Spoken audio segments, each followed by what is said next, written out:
So today we are going to see about basics of leadership. So the topics that we are going to cover today: what is leadership and what are the characteristics of leadership, what is the importance of leadership, what is the role of a leader, what are the qualities of a leader, and what are the basic differences between a leader and a manager, and what are the different leadership styles. So these are the topics that we are going to see in today's session. So what are the basics of leadership? So leadership is a process by which an executive can direct, guide and influence the behavior and work of others towards accomplishment of specific goals. So as I've already mentioned, what is the difference between a manager and a leader? So a manager is responsible for getting things done, while a leader is responsible for showing a way or exemplifying ways or making the people understand in accomplishing or working on that task. So the leader's responsibility is to make the people realize the importance of their work and then make them work towards that, while management is not about inspiring but it is about getting things done. So that is the basic difference between management and leadership. So leadership is the potential to influence the behavior of others. So it is also defined as the capacity to influence a group of people towards the realization of specific set of objectives. So who is the founder of leadership? How is a leadership founded? So initially leadership was just started on an individual friend accomplishing different set of tasks and then extending it to a group of people. So that is how leadership has started, and transformational leadership was initially described by James McGregor, and he expounded upon and that was again expounded upon Bernard Voss. And leadership, in which he contracts the characteristics of transformational leadership with transactional leadership. So we'll see about what is a transformational leadership and what is a transactional leadership in the further lessons. So what are the characteristics of leadership?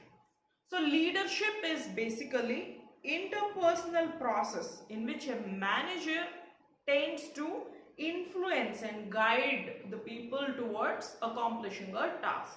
So a manager can be a leader, and but a leader need not necessarily be a manager. So that is the main difference between a leadership and management. A manager can be a leader, has to become a leader, while a leader need not necessarily be a manager. So it denotes few qualities to be present in a person, that includes intelligence, maturity, ability to understand things and responsibility. So it is a group process. So leadership is not an individualistic process, rather it is a group process. A leader is involved in shaping and molding the behavior of the group of people towards accomplishing a set of organizational goals or objectives. So leadership is situation bound. There is no best style of leadership. It all depends upon tackling the situations. So leadership is again situational and context bound. There is no specific style of leadership that is defined that we need to follow only this form of leadership, but it again depends on how do you handle the situations and the group of people and the kind of issues and the tasks that are being worked upon to be accomplished.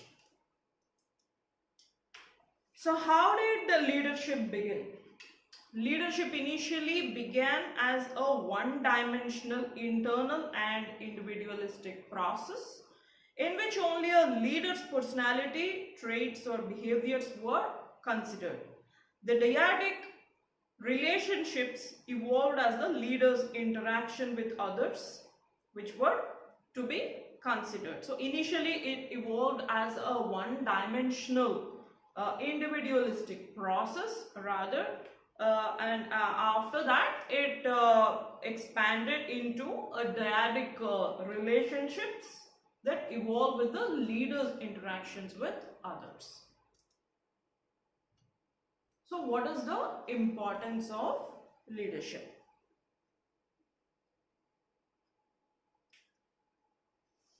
So leadership is an important function of management which helps to minimize the efficiency and to achieve organizational goals. So it's an important function of management. So leadership forms a function of management. Leadership is a part of management that helps maximize the efficiency and productivity to achieve organizational goals. It initiates action. So leader is the person who starts the work by communicating the policies and plans to subordinates from where the work actually starts. And motivation. A leader proves to be playing an inspirational and a motivational role in standing as a role model for its employees, for his or her employees, thereby getting the work done by them and through them. Providing guidance. So a leader should be able to guide their team, should be able to provide the required set of guidance wherever it is required and whenever it is required. Creating confidence. So he should be able to create confidence within his team. So the team working under a leader should not feel that they are being treated as employees, rather they are being treated as a team, as a group of people working together to accomplish a task. So they have to feel that sense of empowerment and responsibility within their minds in getting things done, in working for the organizational goals and objectives. It builds the work environment. So the kind of work environment that a leader builds, it all depends on the strategy the leader follows or designed by the leader, and that is what makes the leader unique or distinguished, because leadership is a unique quality. Not all leaders will follow the same set of leadership qualities.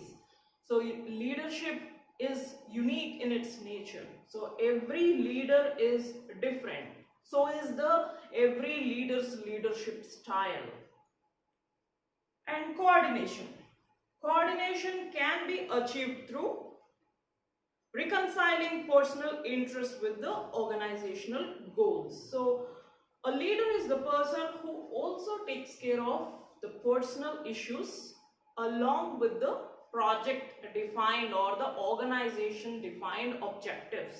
So he is a person who also takes care of their team's personal issues, try to improve and develop their personal lives along with their accomplishing their companies or organizations' goals and objectives. So what is the role of a leader? So the leadership role is defined at all levels. It is a function which is important at all levels. Even in the management also, you need to exhibit leadership qualities. It's important for getting cooperation in formulation of plans and policies. And representative of the organization. A leader stands as a representative for the organization. So he is a single point of contact who represents their company, who depicts the value and reputation of their company in terms of his presence or his way of working, the kind of leadership style that he exhibits. So a leader stands as a role model and an ambassador or a representative for a company. So leadership is a very responsible role, unlike management. Management is more task oriented and process oriented and time bound, while leadership is much more beyond that. It integrates and reconciles the personal goals with the organizational goals. So as I've already mentioned, a leader needs to take care of the personal goals of its employees along with the organization defined goals. He solicits support.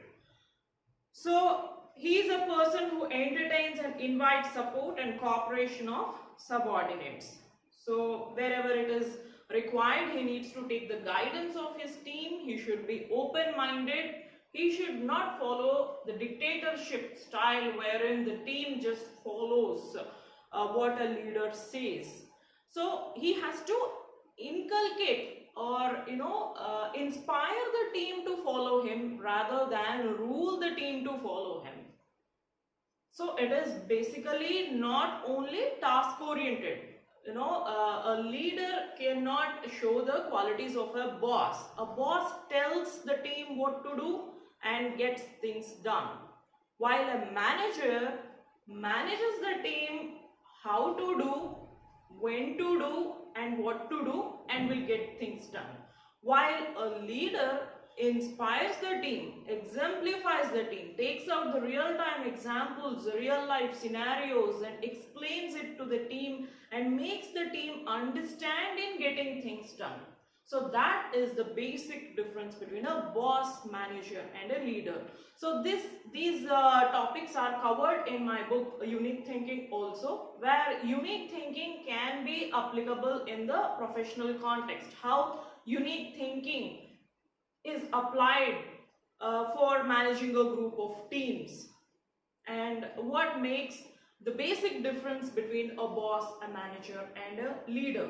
Dimensional thinking for managers and leaders. So how a manager should think, how a boss should think and how a leader should think. All these are explained in my book Unique Thinking, Leading and Managing by Thoughts.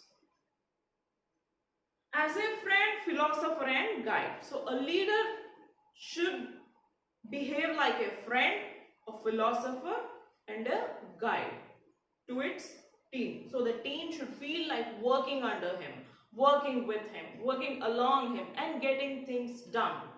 Having an impact by getting things done, not just by getting things done, while having an impact of getting things done by getting things done. What are the qualities of a leader? So a leader has got multidimensional traits in him which makes him appealing and effective in behavior. So physical appearance. Physical appearance is also one of the qualities that a leader should possess. So a leader should stand as a role model in his physical appearance. It doesn't mean that he should have a very good physique or he should wear blazers and suits every day. It's not mandatory. This doesn't mean that he should be well equipped and well built and things like that, but rather he should be, his presence, his look, when his presence should give that leadership look. No matter what he wears, no matter what kind of clothing he prefers and physical appearance he prefers, rather the team should get that feeling and that impression of a leader by looking at him, because he is the representative of the organization. He stands as the ambassador for his team, for the kind of decisions that he's making for the organization, for his team. So he's a responsible person. You should have that, you should get that that sense of responsibility when looking at him. So that should be the kind of physical presence and physical appearance a leader should possess. Vision and foresight. So a leader should have a vision as to what he is expecting to do, what he is required to accomplish in the next 5 years or 10 years. And he should have a proper forecast and a foresight. Intelligence. He should be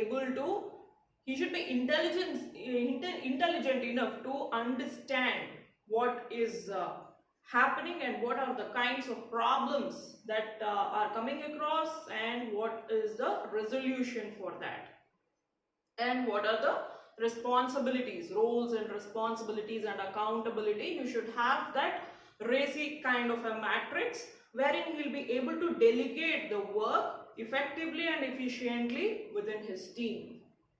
Communication skills. A leader must be able to communicate the policies and procedures clearly, precisely and effectively and make his team understand and follow. So he should be able to persuade and stimulate the team in understanding the policies, procedures and goals and objectives of the company in an effective and an efficient way.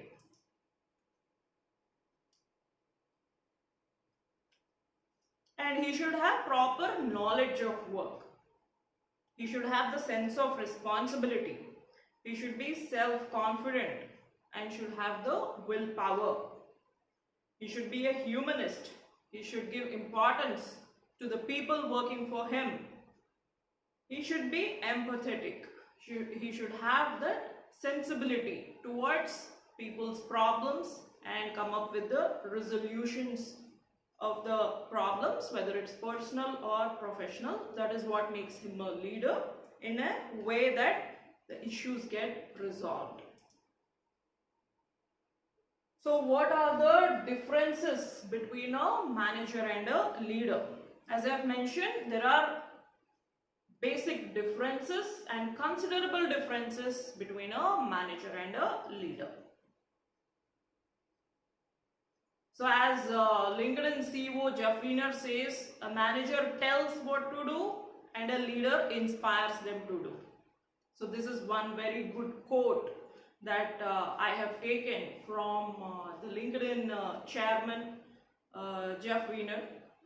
So there are some good quotes that I have included in my book, Unique Quotes for Leadership and Management as well. This is one of the quotes that is included in that book. Along with this, there are many other quotes given by many successful people and CEOs and founders of multinational corporates, various professions. So it's a good collection of 1,000 quotes taken from some of the most powerful and successful people from some of the world's best minds. So I'll take another session altogether completely different, mentioning the quotes that I have taken and who has given those quotes. So that is going to be a very interesting session. So I'll include that in my next class. So coming to the differences between manager and a leader. So a person becomes a manager by virtue of this position. A person becomes a leader on the basis of his qualities. So leaders are born, not made. This is one of the quotes which we have been reading since everywhere. We see a leader is born, not made, and also the vice versa. A leader is made, not born. So it all depends on the kind of intelligence he has, the kind of qualities that he exhibits as a leader.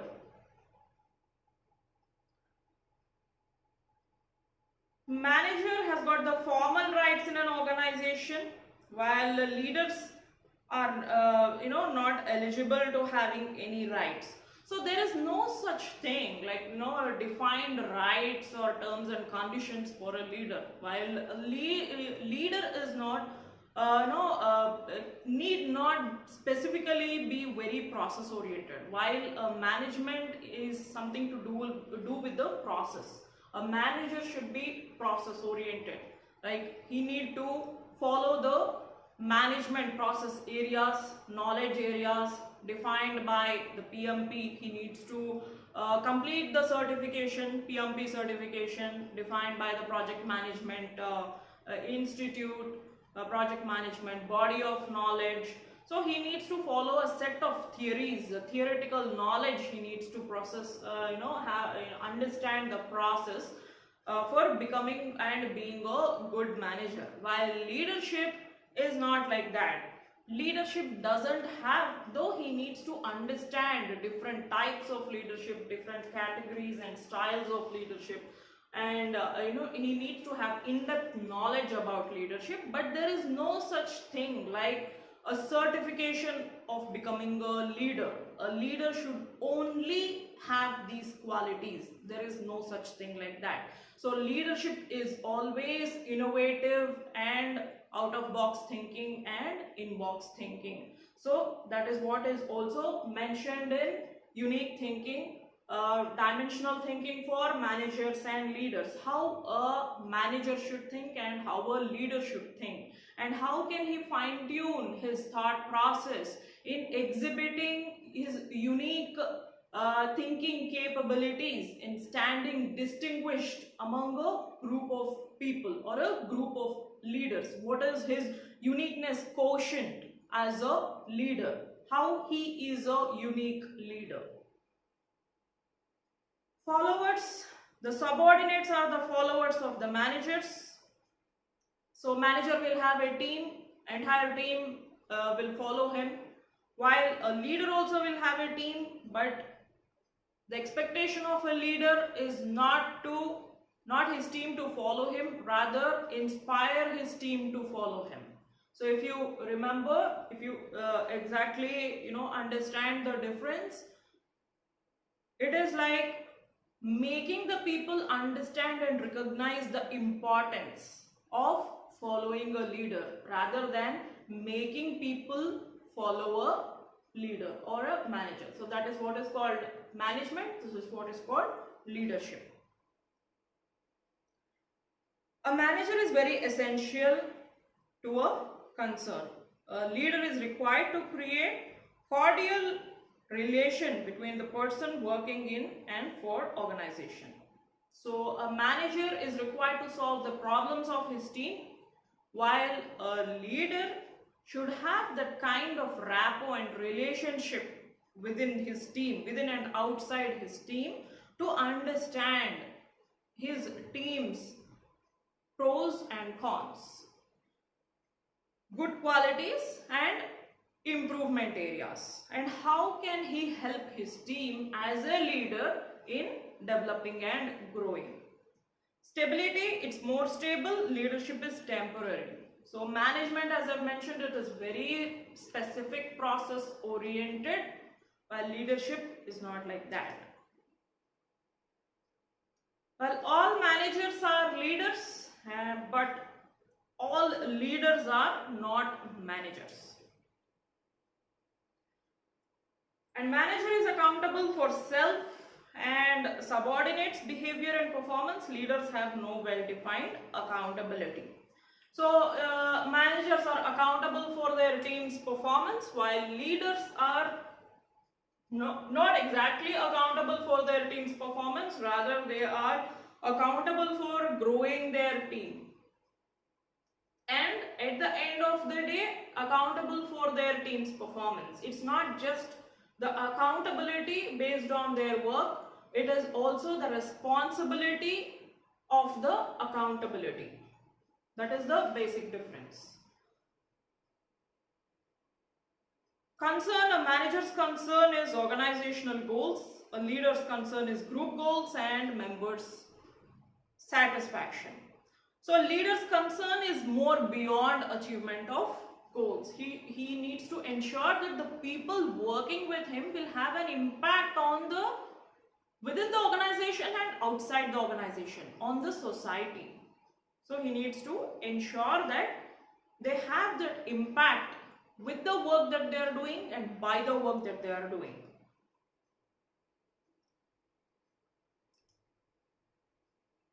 And different types of leadership styles. So what are the different types of leadership? We have democratic leadership, we have autocratic leadership, laissez-faire leadership, strategic leadership, transformational leadership, transactional leadership, coach style leadership, and bureaucratic leadership. So what is democratic leadership? It's exactly what it sounds like. It's commonly effective. The leader makes decisions based on the input of each team member. Although he or she makes the final call, each employee has an equal say on the project's direction. So democratic leadership is they follow democracy within their teams. So every person has the right to say something and a leader has to consider that. While the final decision lies with the leader to take the final call, but he needs to consider what his team is saying. That is democratic leadership.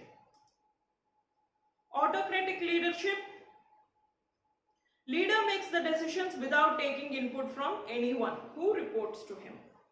So this is very rarely used, autocratic leadership, wherein he is the whole and sole person who will take the decision, not concerned anything about his team.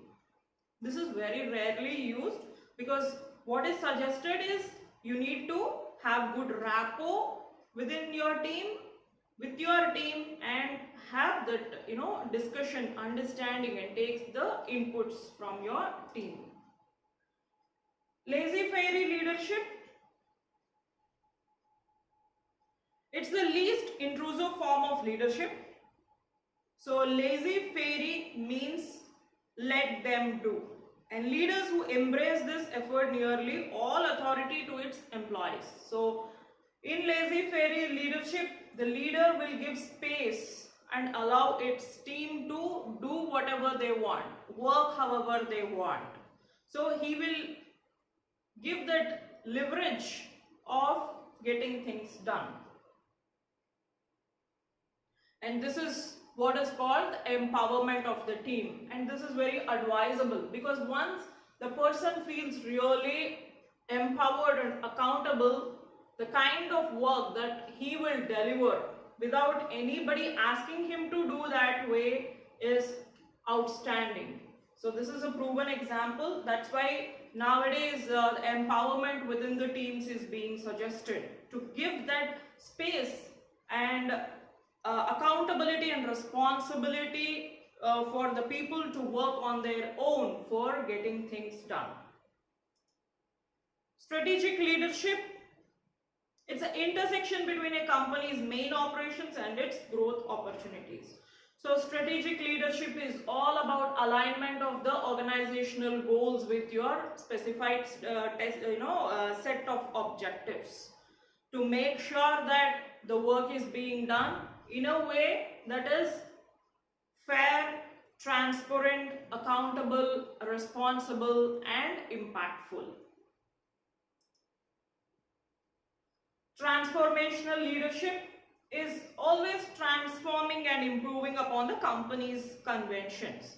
So in transformational leadership, it is all about improving growth of its employees as well as its organization. You need to bring out the change within your company, within your team, and to have that transformational impact on the society as a whole. So that is what is called transformational leadership. You should be able to adapt to the dynamic changing world, make changes within your company, within your team, stand out as a leader, unique as a leader, be transformational, and have a positive impact on the society and be as a role model for others to follow you. That is what is called transformational leadership. Transactional leadership. In this, the managers reward their employees to precisely, the work they do. So transactional leadership helps establish roles and responsibilities for each employee, but it also encourages the minimum work if employee knows how much their effort is worth all the time. So this can use incentive programs to motivate employees, but they should be consistent with the company's goals and used in addition to unscheduled gestures of appreciation. So transactional leadership is considering the monetary and non-monetary benefits that a employee has to possess from the organization side. So a transactional leadership motivates and inspires its employees, taking their personal constraints into consideration, their work-life balance, their monetary benefits, their incentives, their non-monetary benefits, and exhibiting the leadership qualities and standing as a role model or a leader or a person who can understand the problems and issues of its employees in terms of their work-life balance or their family relationships or their finances or the issues that they are facing within the organization and outside the organization. Coach style leadership. So in this, the leader focuses on identifying and nurturing the individual strengths of each member on his or her team. They also focus on strategies that will enable their teamwork better together. So this offers strong similarities to strategic and democratic leadership, but puts more emphasis on the growth and success of individual employees. So coach style leadership is that the leader stands as a coach by exhibiting the kind of leadership style that the team has to follow, will follow, and inspired to follow. So this is more or less similar to democratic leadership, wherein every team member will have a chance to come up with his own opinion or thought or say, which the leader has to consider and has to follow. Bureaucratic leadership. So in this style of leadership might listen and consider the input of its employees, unlike autocratic leadership, but the leader tends to reject an employee's input if it conflicts with the company policies or past practices. So bureaucratic leaders usually go by books. They more follow the theories and principles and practices of leadership. So they have the right to reject their employees or their team's decision if it's conflicting with the organizational goals and objectives. So in the next class, we will see how do you assess leadership style, how a person is assessed as what kind of leader, whether he is a democratic leader or a bureaucratic leader or an autocratic leader or a coach style leader. What is the kind of leadership, or an individualistic leader, or he's a strategist or an optimist or an alchemist. So what is his leadership quality and how we are going to assess the leadership qualities of a leader. So we are going to see this in the next class along with the principles of leadership. And there are some more topics that I will cover as part of leadership in the further classes. So we'll take it one after the other, wherein I'll covering all the topics of leadership.